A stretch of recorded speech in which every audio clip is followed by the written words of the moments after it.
Le soleil de ce mardi matin, le chef de l'État instruit le gouvernement à propos de l'autoroute à péage, accélérer la révision de la concession et des tarifs, dixit le chef de l'État. Et hier, vous avez suivi ce magazine de bout en bout. Regardez avec nous la cérémonie de levée des couleurs et c'est à cette occasion que le chef de l'État a demandé au gouvernement d'accélérer la révision de la concession et des tarifs concernant l'autoroute à péage. Une excellente nouvelle. Autre titre à la une du quotidien Le Soleil ce matin, le sommet africain de l'Internet.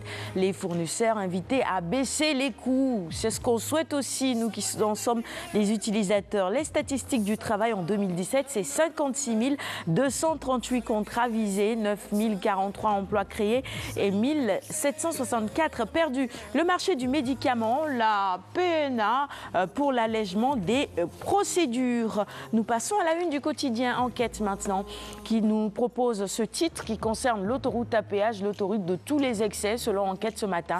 Accidents, vitesse, cherté des prix, incivisme.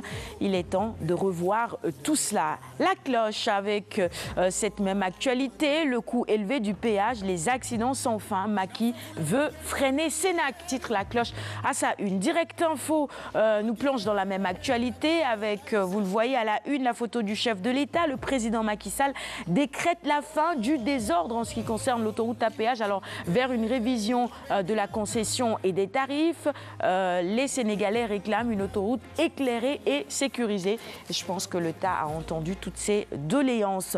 Les Échos avec la Sénac qui a fait payer 56 000 francs à sa famille pour remorquer son véhicule. Et bien grave révélation sur l'accident mortel de Papis de Guélangal. C'est dire qu'on n'en a pas fini avec cette affaire non plus. La une du quotidien Les Échos toujours, avec Youssou Touré qui dit « J'ai versé des larmes parce que l'émotion m'a étreint ».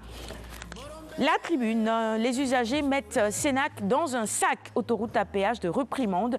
Macky Sall et Eiffage urgentistes suite à mort d'homme. Nous passons à la une du quotidien Le Quotidien avec une toute autre actualité. Ah non, on reste toujours dans une actualité qui concerne le groupe Eiffage puisque c'est un rapport de transformation économique du primaire au secondaire, pas si efficace plutôt. Oh là là, c'est une toute autre actualité. Elle concerne l'économie cette fois-ci et il y a évidemment à la une du quotidien Le Quotidien la photo du ministre de l'économie. Donc c'est un rapport sur la transformation économique du primaire au secteur, pas si efficace. Selon nos confrères du quotidien en faisant référence au PSE. Sud Quotidien maintenant avec ce malaise selon nos confrères au sein du parti présidentiel à moins de 10 mois de la présidentielle. Macky Sall à l'épreuve de l'APR et puis la révision de la concession et des tarifs de l'autoroute à péage également à la une de Sud Quotidien. Macky presse le gouvernement. L'Observateur avec la défaite de Rocky Balboa racontée par B52. Rocky Balboa raconte les 7 frappes plutôt de B52 qui l'ont mis à sang. Il dit « J'ai essayé de me protéger, je me suis débattu, mais encore ». Eh bien nous on vous propose les images encore ce matin dans les buzz du net avec Anta. Les quotidiens spécialisés en sport, la transition est bien trouvée. Chelsea, Liverpool, Manchester United, Koulibaly, défenseur le plus cher au monde. Et puis la Ligue des Champions, le Real sans Ronaldo. Qu'est-ce que ça peut donner? Bon, ça donne toujours le Real certainement. Record maintenant avec le Mondial 2018, avec la présélection des Lions, présélection de 35 Lions justement. Cissé a bouclé sa préliste hier.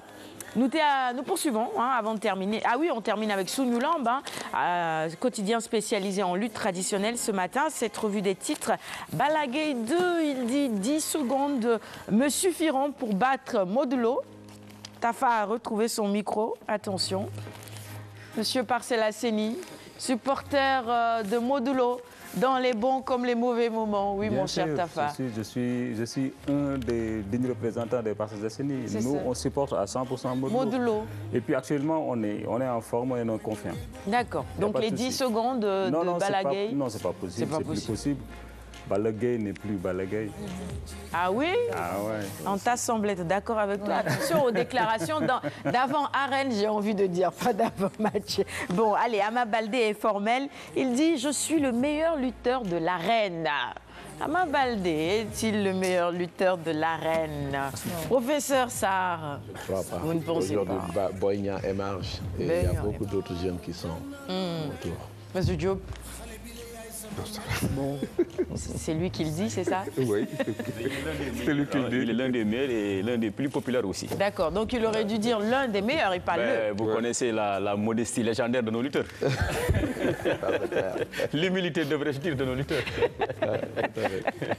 Allez, ça fait partie du jeu, en fait. Je ne pose pas la question à ta face, c'est pas nécessaire, il va me dire que c'est Modulo. Anta est de face. Quel est le lutteur qui s'appelle Khareng? Mais écoute, ça ne veut rien dire.